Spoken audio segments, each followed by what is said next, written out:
Good afternoon. Coach, it's been mentioned that you guys only have one touchdown pass. I don't think South Florida has one. You kind of know what they're going to do, what their MO is, and also kind of pressure to stop them so they don't run on clock on you? Yeah, they run the football. They have a really good running game. I think they do a great job. They're probably one of the best offensive line we've faced all season. Guys big up front, very athletic.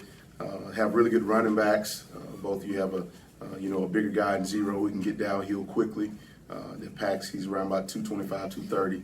Then they have a number 21 scat back type guy that once he hits a hole, he can get it. And quarterback, we got another running quarterback again this week. So they do a great job with schematics, with running some quarterback run game, as well as just normal tendencies of your true zone read and things of that nature, with the backs breaking some tackles.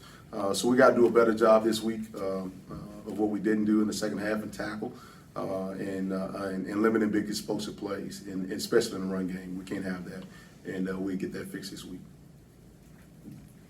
Bryan, I guess when you look at, like you mentioned, obviously another running quarterback, when you look at, Gary compared to maybe some other ones you face, how does he kind of stack up, or who do you look at to maybe kind of get a little more preparation with those other quarterbacks? Well, I think he's similar to, Jordan Travis in a way, maybe not as fast. He's a little bit bigger. He will try to, lower his shoulder on you, as opposed to, some quarterbacks may want to get down or get out of bounds. He wants to bring the boom to the defense, but he's a physical runner. Does a great job of keeping his eyes downfield if he does scramble to run the football. But I think the coordinator Travis has done a really good job of getting him involved in the run game, especially these last couple of games. So we got to do a great job of gang tackling him and doing a great job of defending the run. Bryan, Scott talked about their offensive line being maybe the best that you guys have seen this year. How good are they up front, and what kind of challenge, when they try to possess the ball with a good offensive line, it does create challenges? They are. They're very athletic. That's one thing I see. They move really well, not only in the run game, but in the passing game as well. They don't give up a whole lot of sacks. And you kind of attribute that a little bit to they're getting the ball out really, really quickly in the passing game. And so sometimes the D-line, they're not able to get there. But it does create a challenge for us up front to just make sure we're where we need to be, and playing a little bit more physical game. This coming up week with those guys running the football as well as they do. So hopefully we'll be able to we'll meet the challenge, and I think we will. Well, I know we will, and so we'll be ready. Come on Saturday. Bryan, you mentioned the tackling, especially in the run game. Was it similar to the first game where you thought guys were in the right positions but couldn't make the plays, or is this more like a fit issue? Absolutely. I think it was just guys, we were there. Everybody see the film, and our guys were there, and we just missed some tackles, and I attribute that to we just got to pull our trigger. We're right there. Just go ahead and pull your trigger, and that's what we emphasize on Sunday again. Just say, hey, these are the same calls and the same fits that you had in the first half or even early in the third quarter. Let's just go ahead and pull your trigger and fit. And the guys, they saw it on film, and they were excited that it wasn't as bad as we thought it would be schematically or whatnot. It was just guys that were there, and we just didn't fit and make the tackle. So we had a really good practice on Sunday, and we'll be ready to roll this week.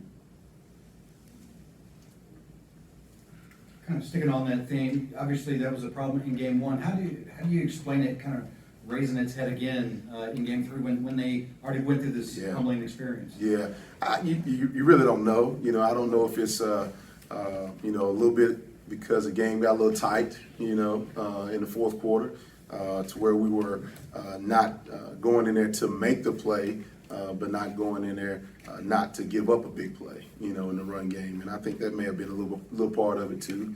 Game got a little tight, and so that's why I told the guys, man, you guys just got to cut loose and play.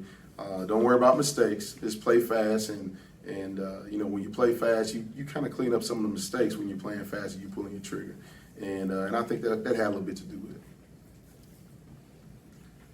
Coach has mentioned a couple times the big play, that 2nd and 14, when they get the long pass. How many players kind of messed up on that play? Is it one or two guys? Is it a bunch of guys? Or?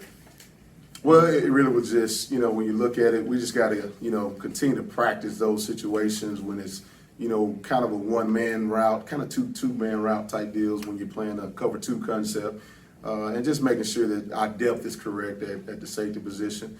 As well as, we just got to do a better job when we see pass in a clouded concept, that, we'll get hands on that receiver and help that safety out from a corner standpoint as well.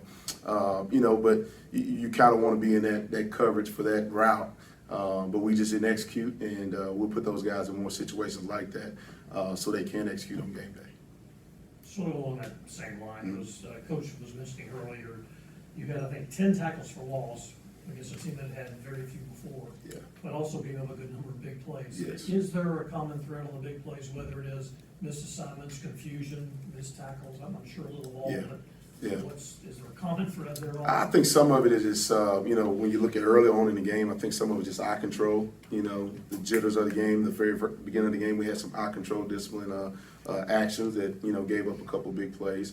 And then I think some of it is, just some of the technique that some of our guys wasn't playing as well. And we getting back to the fundamentals again today and on Sunday, just playing the correct technique.